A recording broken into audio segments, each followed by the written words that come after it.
저는 오늘 이 시간 사역을 벤치마크라는 제목으로 나아가도록 하겠습니다. 부제로는 예수님에게 배우는 사역의 이 세 가지 원리를 오늘 마가복음 8장 1절로 10절 말씀을 기반으로 하여서 여러분과 함께 은혜를 나누도록 하겠습니다. 스코틀랜드에 한 소녀가 있었습니다. 때는 19세기였어요. 부흥에 참석합니다. 목사님께 나아가 그 받은 은혜를 간구하고 또 감격하며 질문합니다. 목사님, 어떻게 구원을 받습니까? 목사님께서 답을 주셨습니다. 성경책을 읽고 기도하면 너의 믿음이 괜찮을 것이다 라고 이야기를 합니다. 근데 소녀가 그 앞에서 절규합니다. 그 이야기를 듣고 그 삶의 터전에 가서도 절규합니다. 왜냐니까 성경을 읽지 못하고 기도도 못한다. 다시 말하면 기도하는 방법도 모르고 성경을 읽을 만한 이 지식의 수준이 되지 못하기 때문에 절규합니다. 그렇지만 한 찬양의 시를 보면서 그가 이렇게 이야기합니다. 주님, 저는 성경도 읽지 못하고 기도도 못합니다. 솔직히 부족한데 있는 모습 그대로 저를 받아주세요 라고 이야기를 합니다. 저도 아버지의 서재를 보면서 이 많은 책들을 감당해야 한다라는 생각에 앞으로 목사가 어떻게 되겠습니까? 라며 이야기를 하던 때가 있었습니다. 어머니의 기도 소리를 들으면서 어머니 어떻게 이 기도를 무시로 항상 주님과 동행하면서 하루도 빠짐없이 이렇게 합니까? 그 자리가 저에게는 너무나도 벅차고 감당할 수준을 넘어서서 이것을 제가 제대로 감당할 수 있을지 모르겠습니다 라는 저의 부족함을 되뇌이게 된 적이 있습니다. 이 스코틀랜드에 있었던 이 소녀의 이 자리에서 동등하게 우리도 이러한 부족함의 자리가 저마다 있습니다. 사역을 고민하면서 어디서부터 시작을 해야 될지 모를 때가 있습니다. 그 이유는 우리의 환경이 또 여건이 그닥 그렇게 녹록지 않기 때문이죠. 시간도 자원도 넉넉하지 않기 때문입니다. 여러분, 오늘 예수님께서 우리에게 보여주신 그 사역의 모습을 통해서 그럼에도 불구하고 우리에게 은혜 주실 때 우리가 사역의 현장에서 예수님을 닮아가기를 원하는 우리의 성도의 삶 가운데 그분의 사역마저도 닮아갈 수 있다는 그 사실을 은혜로 믿음으로 받아들이며 나아가는 저와 여러분 되시기를 주님의 이름으로 축원합니다. 본문의 배경은 우리가 마가복음 8장 29절에 이르러서 마가복음 전체의 절정이라고 할 수 있는 베드로의 고백이 나옵니다. 주는 그리스도시요 살아계신 하나님의 아들입니다 라고 고백하는 그 본문 직전에 오늘 우리가 마주하는 1절부터 10절까지의 말씀이 있습니다. 예수님이 누구신지에 대한 이 내용은 결코 예수님의 사역 모습과 떼어낼 수가 없어요.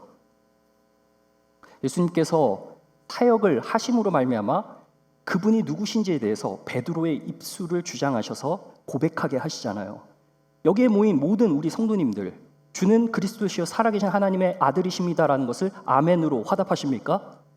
아멘 하신 이유는 우리 삶 가운데서 사역을 하게 만드시는 능동적인 성령 하나님의 주권이 우리의 마음을 주장하신다는 것을 우리가 몸소 체득하여 알기 때문입니다. 성령 하나님께서 인도하실 때 예수님께서는 광야로 가셔서 시험을 받으시고요. 그 시험을 이기심으로 말미암아 사역의 현장에서 3년 동안 반복적인 사역을 하셨습니다. 그 사역의 반복, 치유를 하셨고요. 회당에서 가르치셨고요. 귀신을 물리치시는 사역을 하셨습니다. 그리고 마가복음 6장에 오늘 본문에 앞선 이 6장에서 오병이어라는 엄청난 큰 사역을, 대규모의 사역을 감당하시고 이것이 칠병이어의 사역으로 오늘 본문에서 한 번 더 반복되면서 보여지고 있습니다.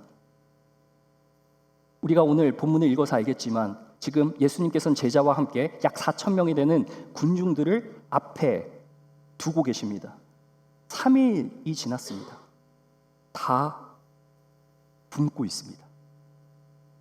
누구도 밥 달라는 소리를 안 합니다. 아마 이들이 예수님의 그동안에 반복된 사역들을 보았기 때문에 주님을 신뢰하는 마음으로 어떤 말씀을 하시려나라는 그 가르침의 목마름에 기다리고 있어서인지, 혹은 어디선가 들려오는 웅성거림 사이에서 아우성치는 이 음성들이 들렸을지도 모르겠습니다. 그러나 누구도 밥 달라는 소리, 배고프다는 소리 하지 않자 예수님께서 먼저 말씀을 꺼내시며 뭐라고 말씀하십니까? 이 무리들이 굶겨 있다. 굶긴 상태로 돌아보내게 되면 기진할 것이다라고 걱정하시는 거예요. 근데 제자들의 반응이 어떻습니까? 오늘 본문 4절 한번 볼까요? 한번 읽어주세요. 다 함께 시작. 제자들이 대답하되 이 광야 어디서 떡을 얻어 이 사람들로 배부르게 할 수 있으리까? 여러분, 우리가 가장 현실적으로 상식적인 어떤 합리적인 이 반응을 할 수 있는 이 제자들의 대목을 보게 됩니다. 배가 고픈데 광야이고 가진 건 없는데 자원도 없고 주님, 굶긴 이 4천 명을 어떻게 우리가 밥 지어서 먹일 수 있습니까? 다시 말하면 이 광야에서 대체 어떻게 하시겠다는 겁니까? 여러분, 이 현실은 광야라는 곳입니다. 문제는 모두가 굶주렸다는 사실입니다. 제자들의 계산이 앞섭니다. 3년째 사역과 표적, 몸소 경험하지만 마가복음에 계속해서 드러나는 제자들의 마음이 둔하여져서 깨닫지 못했던, 그래서 믿음으로 나아가지 못했던 것이 확인되어지는 것입니다. 이것을 통해서 우리가 단적으로 확인할 수 있는 것은 사역의 경험이 아무리 많다 하더라도 기준점이 잡히지 않으면 사역으로 나아갈 수 없다는 것입니다. 제자들 3년 동안 동행했습니다. 그러나 현실에 마주하면 계산하게 됩니다. 이것이 우리 모두의 모습일 것입니다. 예수님의 사역 모델이 그닥 마음에 들지 않습니다. 왜요? 광야에서 지금 4천 명 3일 굶주리고 시작하십니다. 서머스쿨 하는데 한 끼라도 굶주리면 어떻겠습니까? 우리의 사역 가운데 끼니가 들어가야 할 프로그램에 끼니가 놓쳐지면 어떻게 되겠습니까? 가르치실 때 그래도 먹이시고 해야 되지 않겠습니까? 예수님의 사역 모델은 어떻게 보면 허술하기 이를 데 없습니다. 그래서 제자들의 상식이 너무나도 합당한 질문으로 드러나게 된다는 것이죠. 여러분, 대책도 없어요. 상황도 녹록치 않은 상황입니다. 제자들의 질문이 너무나도 정확합니다. 그렇지만 여기서 우리가 볼 수 있는 것은 이 제자들은 그냥 그저 세상 사람들을 하는 땅의 차원에서 생각하는 이 제자들의 모습을 우리가 마주하는 것입니다. 예수님께서 이 사역, 오병이어와 칠병이어 사역을 하실 때 먹이심으로 말미암아 진정으로 보여주시고자 했던 바가 무엇입니까? 본질의 내용은 내가 산 떡이다. 하늘에서 너희에게 생명을 주기 위해 온 산 떡이다라는 것을 알게 하셨지만 기대대로 제자들은 마음이 둔하여져서 깨닫지 못했다는 겁니다. 제자들에게 있어도 적어도 계산이 앞서는 그 제자들의 상식선에서는 예수님의 사역의 결론, 즉 그 열매는 무엇이어야 합니까? 예수님은 골고다 언덕이 아니라 예루살렘으로 가셔서 십자가가 아니라 왕자에서 메시아가 되어야 되는 것이 그들의 생각과 셈이었습니다. 그들의 셈법이었습니다. 계산하는 문법이었습니다. 어떻게 보면 제자들은 예수님의 킹메이커였죠. 옆에서 계속해서 예수님이 예루살렘 들어가셔서 정치적 메시아로 발돋움하시기를 종용하였던 것입니다. 그래서 제자들의 논쟁이 있지 않습니까? 누가 크냐? 예수님 예루살렘 들어가시면 누가 좌편에 설 것이냐? 누가 우편에 설 것이냐? 그래서 제자들도 당시 종교 지도자들, 예수님에게 책망받았던 종교 지도자들처럼 징조를 구했습니다. 주의 나라가 임할 때에 마지막 때는 어떤 징조가 있습니까? 이 말이 뭡니까? 주의 나라가 임한다는 것은 메시아 왕국이 임할 때 주님께서 우리의 셈법대로 예루살렘 가셔서 평정하실 때 어떤 징조가 있습니까? 보여지는 것에 일희일비했던 것입니다. 그 결과 베드로는 예수님을 붙들고 항변합니다. 그래서 마귀라는 질책을 듣습니다. 애석하게도 가룟 유다는 배신합니다. 그래서 예수님께서 오히려 이 자는 태어나지 않음이 나을 법했다라는 말을 듣습니다. 사랑하는 성도님들, 우리 모두는 예수님 닮기를 소망합니다. 예수님의 성품만큼이나 예수님의 사역이 우리의 기준이 될 때 광야라는 현실, 그 현실 앞에 다가오는 문제, 즉 굶주림, 그것이 우리 앞에 딱 일어날 때 셈법보다, 우리 인간의 생각보다 하나님께서 베풀어 주실 은혜를 기대하며 나아가야 할 것입니다. 그 은혜를 기대한다면 너무 크게 좌절하지 않을 겁니다. 너무 크게 실망하지도 않을 것입니다. 잘 된다고 했을 때 교만하지도 않을 것입니다. 하나님의 하실 일을 기대하고 소망하는, 그래서 그 사역의 축복이 장애물을 극복하며 나아가는 그러한 성령의 감동이 우리를 덮고 압도하여서 믿음으로 나아가는 것을 우리가 주님을 신뢰하며 나아가는 저와 여러분 되시길 주님의 이름으로 축복합니다. 예수님께서 광야를 보셨나요? 예수님께서 굶주림을 계산하셨을까요? 예수님께서 시작하신 그 사역의 첫 번째 원리는 바로 무리를 보셨습니다. 무리를 불쌍히 여겼다. 오늘 본문 말씀 2절 말씀을 다 함께 읽겠습니다. 다 함께요. 시작. 불쌍히 여기노라. 그들이 나와 함께 있은지 이미 사흘이 지났으나 먹을 것이 없도다. 여러분, 무리를 어떻게 보셨어요? 불쌍히 보셨습니다. 불쌍히 여기다라는 게 뭡니까? 이게 마음에서 올라오는 감정이죠. 이것을 달리 표현하면 긍휼입니다. 한번 따라해 볼까요? 긍휼. 긍휼하게 보셨습니다. 이 긍휼이라는 단어의 원어를 보면 창자라는 의미가 있습니다. 창자가 뒤틀리는 고통의 감정이 긍휼입니다. 주님께서 우리를 바라보실 때 긍휼히 여기신다는 것은 주님께서 우리가 당하고 있는 죄악의 짐에 대한 뒤틀리는 심정으로의 그 고통스러운 감정을 느끼고 계시다는 겁니다. 고통스러운 그 감정을 보시는, 그 감정을 느끼시는 대상이 누구입니까?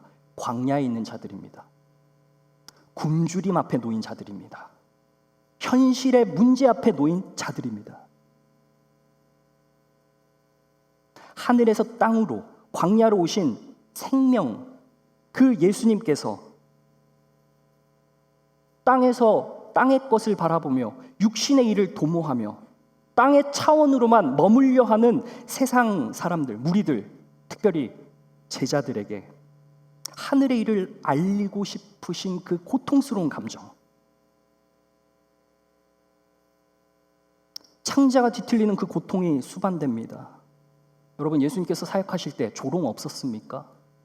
핍박 없었습니까? 배신 없었습니까? 분쟁 없었습니까? 그 모든 것을 딛고 십자가의 길까지 가시는 동안에 계속해서 겪으셨던 무리를 보실 때의 그 감정은 뒤틀리는 고통이었다는 겁니다. 예수님은 하나님의 본체이심으로 영원부터 오신 그 예수 그리스도께서는 하나님이 사랑이심으로 영원한 그 사랑, 깊이와 너비와 길이를 측량할 수 없고 셀 수 없는 그 사랑에서 파생된 그 긍휼의 감정, 우리는 한시적으로 어떠한 불의한 일을 보거나 그 일로 말미암아 불쌍한 지경에 처한 사람을 보면 그 마음에서 일시적인 감정이 올라오지만 갑작스럽게 끼어드는 이 내 앞에서의 차량을 보면 급하게 욱하는 성질이 올라옵니다. 긍휼한 마음이 어느덧 사라지고 마는 것이죠. 그 감정의 강도가 유지되지 않습니다. 우리의 한계입니다. 그러나 예수님께서 무리를 보실 때 어떻게 여기셨습니까? 불쌍히 여기셨습니다. 긍휼의 마음으로 사역을 여시게 되는 겁니다. 사랑하는 성도님들, 우리가 어떤 사역에 인볼브가 되어 있든 간에 우리가 주님께 구해야 될 것은 주님, 영혼 구원이 사역의 열매일진데, 영혼 구원이 우리 사역의 결론일진데, 우리가 이 사역 감당할 때 우리 마음에 긍휼한 마음을 주시옵소서. 긍휼한 마음을 주시기를 위해 간구해야 되는 것입니다. 여러분, 이스라엘 백성들을 한번 보실까요? 이스라엘 백성들 뼛속 깊은 마음의 상처가 있어요. 에스겔서 34장에 보면 당시에는 거짓 목자들이 많았습니다. 종교 지도자들입니다. 저와 같은 사람들이죠. 리더십에서 꼴을 먹이지 않고 양떼를 흩어지게 합니다. 그러자 에스겔 34장 14절 15절을 보면 하나님께서 선언하십니다. 참 목자를 보내겠다.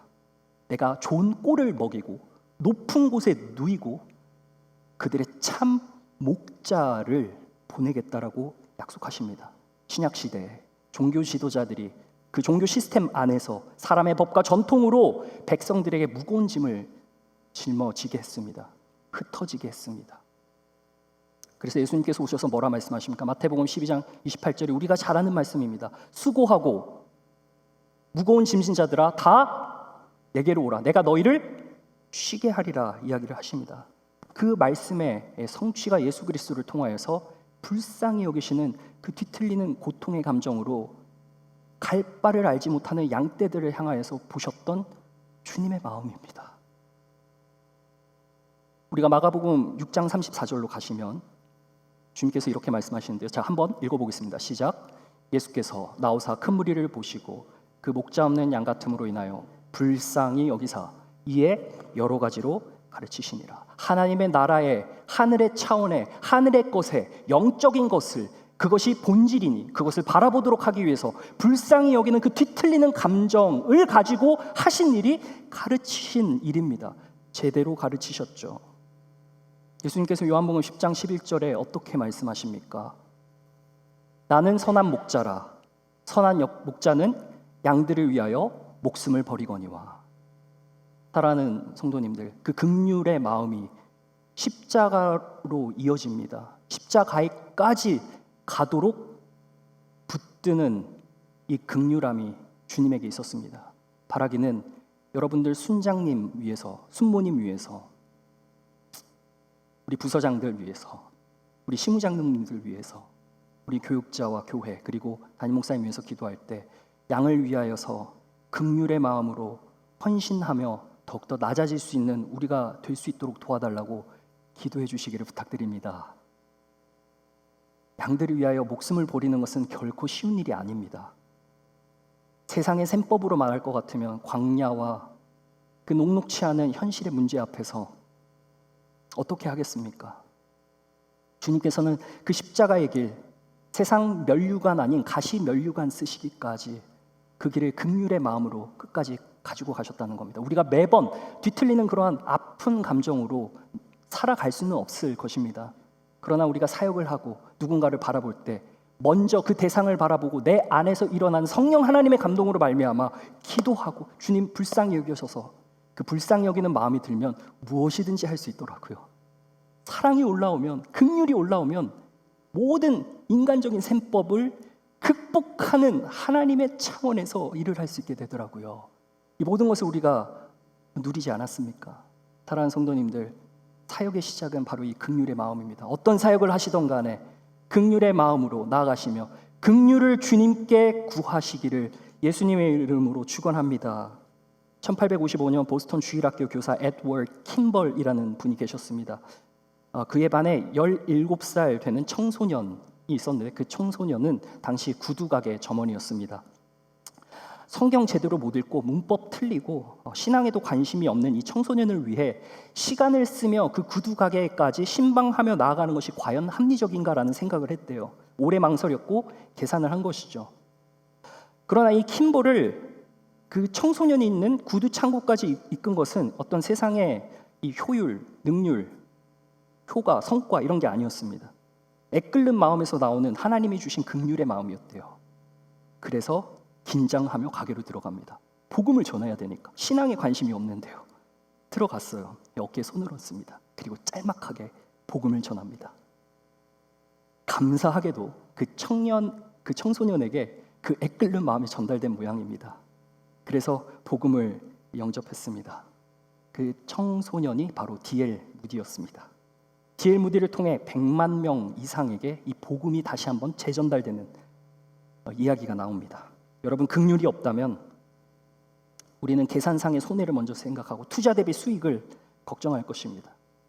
긍휼이 앞섰기 때문에 비록 소비가 허비 같고 낭비 같아 보이고 효율이 없어 보이지만 이 소망 안에서 주님께서 이끌어 가실 그 사역에 대해 기대를 하며 그 모든 것을 압도하는 믿음으로 나갈 수 있게 된다는 것입니다. 사역에 있어서 긍휼은 첫 단추입니다. 이 사실을 잊지 않고 주님, 나를 긍휼히 여기셨는데 내가 주님과 마주하는 그날까지 긍휼의 마음을 잃지 않고 이 긍휼이 계속해서 흘러갈 수 있도록 내게 오늘 긍휼을 내려 주십시오. 고백하는 저와 여러분 되시기를 주님의 이름으로 축원합니다. 긍휼을 통해 이 긍휼이 어떻게 사역에서 드러나게 됩니까? 오늘 두 번째입니다. 예수님께서는 떡이 몇 개인지 물어보시고요. 그리고 그 떡을 떼어 축사하십니다. 본문 5절과 6절을 보도록 하겠습니다. 다 함께요. 시작. 예수께서 물으시되 너희에게 떡 몇 개가 있느냐? 이르되 7이로소이다 하거늘 예수께서 무리를 명하여 땅에 앉게 하시고 떡 7개를 가지사 축사하시고 떼어 제자들에게 주어 나누어 주게 하시니 제자들이 무리에게 나누어 주더라. 떡이 몇 개인지 물으셨습니다. 4,000명을 위한 양이 준비되었느냐 물으신 격이죠. 그러자 7개밖에 없는데요 라고 이야기를 한 겁니다. 주님께서 있는 것을 먼저 확인하셨어요. 없는 것 가지고 탓하지 않으셨습니다.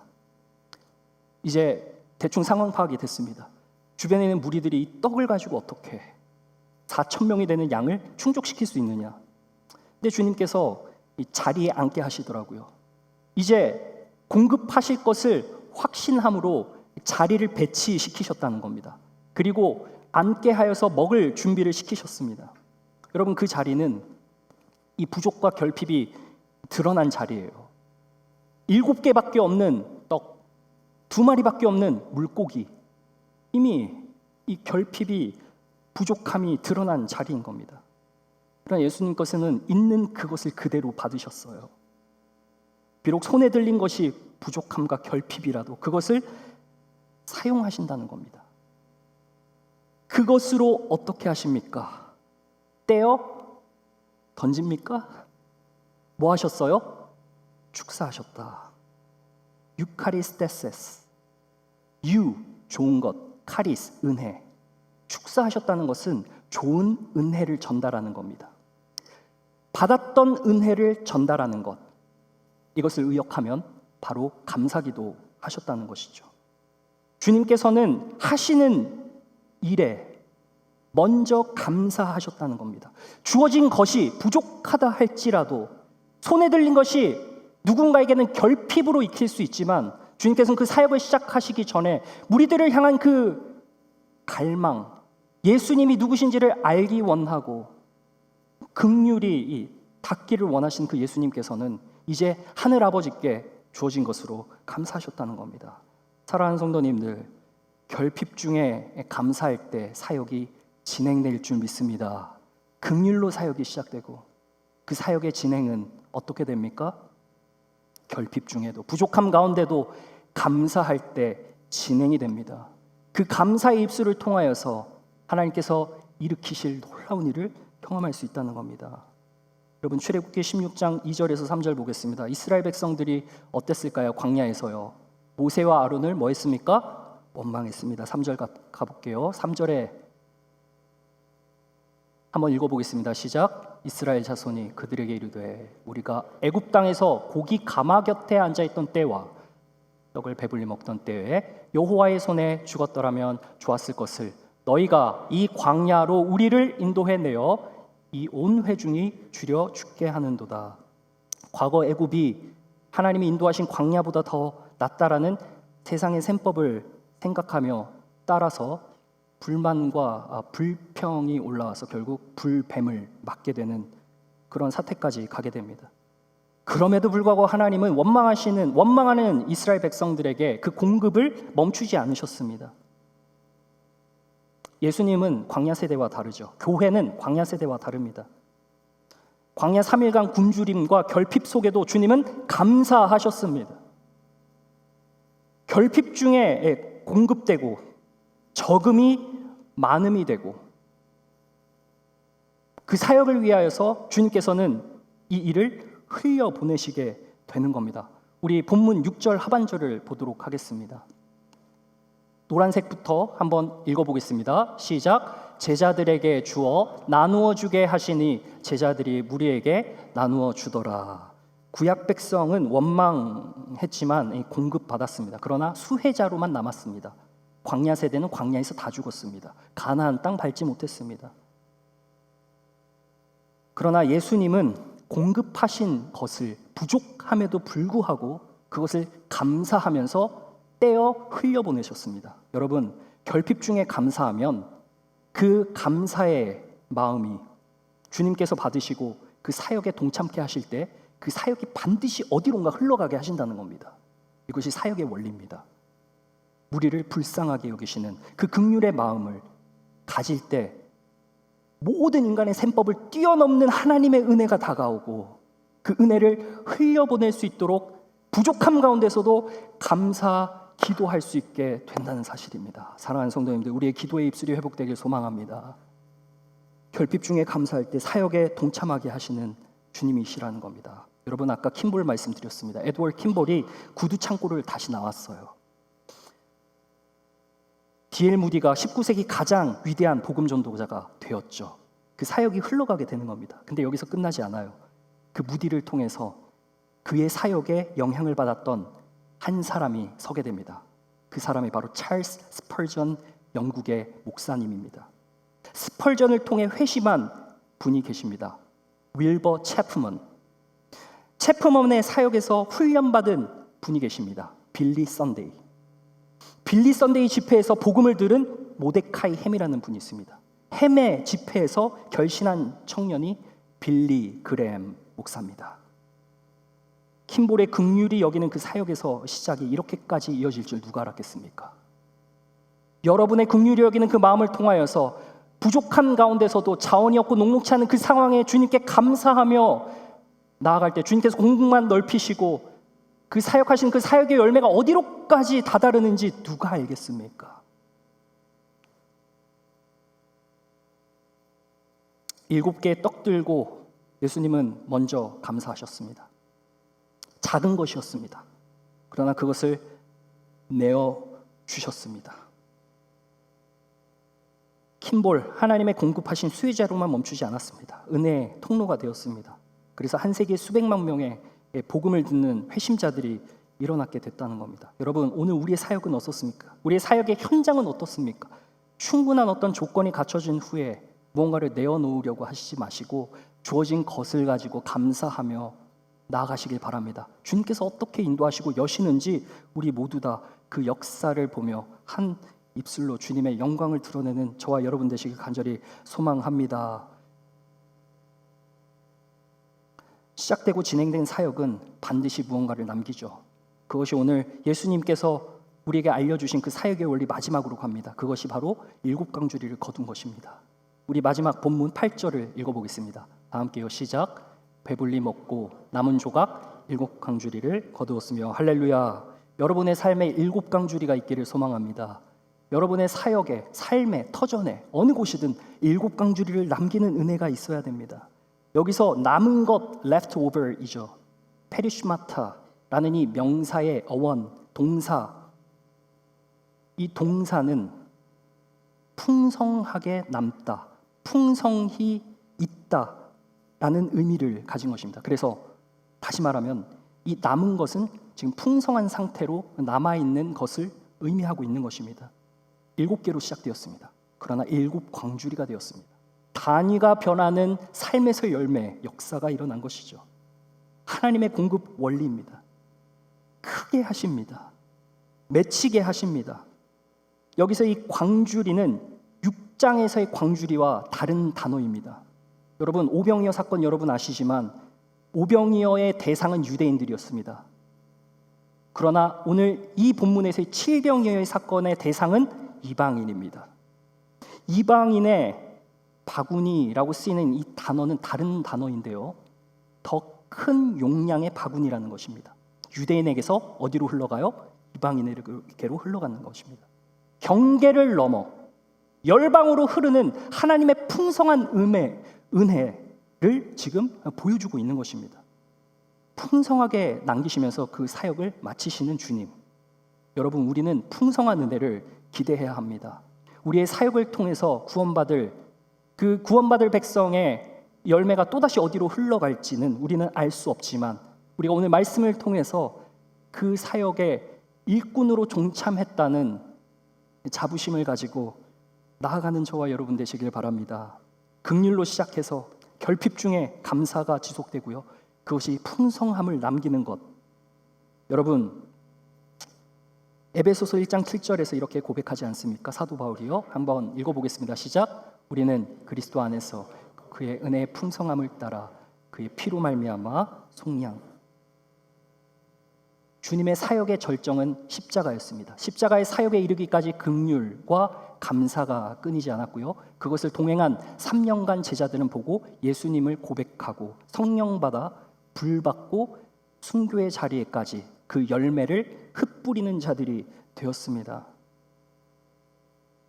우리의 사역은 지속될 것이고요. 이러한 감사 가운데 놀라우신 주님의 이 열매가 맺히는 것이 비단 우리 교회 뜰 안에서만 머무는 것이 아니라 지역사회로 흘러 영원구령에 놀라우신 주님의 그 일을 맞이할 때 마지막 계시록 7장 9절에서처럼 각 나라 족속 백성 방언 능히 셀 수 없는 큰 무리가 하나님 앞으로 돌아올 수 있게 된다는 것입니다. 7장 17절 마지막으로 읽고 정리하고 마치겠습니다. 다 함께요. 시작. 이는 보좌 가운데 계신 어린 양이 그들의 목자가 되사 생명수 샘으로 인도하시고 하나님께서 그들의 눈에서 모든 눈물을 씻어 주실 것이다. 아멘. 광야에서 굶주리고 그럼에도 감사하며 따랐던 우리 믿음의 선진들이 있습니다. 나이 드신 우리 선배님들 계십니다. 그러나 생명샘으로 인도할 때 그 생명의 샘이 넘쳐 흐르는 그 감사가 되어서 풍성한 은혜로 흘러가게 됩니다. 사역의 끝에는 주님께서 우리가 광야 가운데 현실의 문제 앞에 세상의 셈법이 아닌 하나님의 문법으로 그 믿음으로 나아갔던 그 모든 어려움과 질구 속에 흘렸던 그 눈물을 주님께서 친히 닦아주신다는 사실입니다. 우리 이거 믿고 살아가는 자들 아닙니까? 이거 소망하며 살아가는 자들 아닙니까? 사랑하는 성도님들, 오늘 본문 오늘 설교를 시작하면 제가 소개해드린 스코틀랜드 소녀 있습니다. 그 소녀가 간구했던 내용, 성경 읽지도 못하고 기도도 못합니다. 주님, 있는 모습 그대로 저를 받아주세요. 아무것도 없었던 이 소녀의 전류 가운데 그녀는 결국 예수님의 제자가 되었고 이 감동은 찬송시가 되어서 아이리카 생키라는 이 작곡가를 만납니다. 그래서 오늘날 우리가 부르는 찬송가 214장 나 주의 도움받고자 라는 찬송을 기록하게 됩니다. 한 소녀의 이야기가 한 여인을 움직여 펜대를 쥐게 하고 나 주의 도움받고자 라는 이 찬양의 가사를 써내려 갑니다.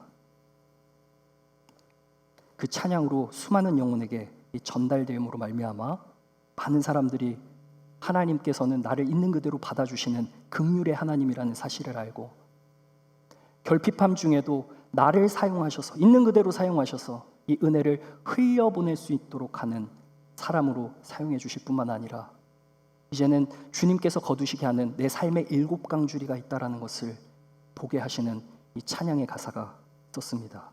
사랑하는 여러분, 말씀을 줄여 마칩니다. 우리가 감사해야 할 것들, 우리가 마땅히 주님 앞에서 세워져야 할 것들이 있습니다.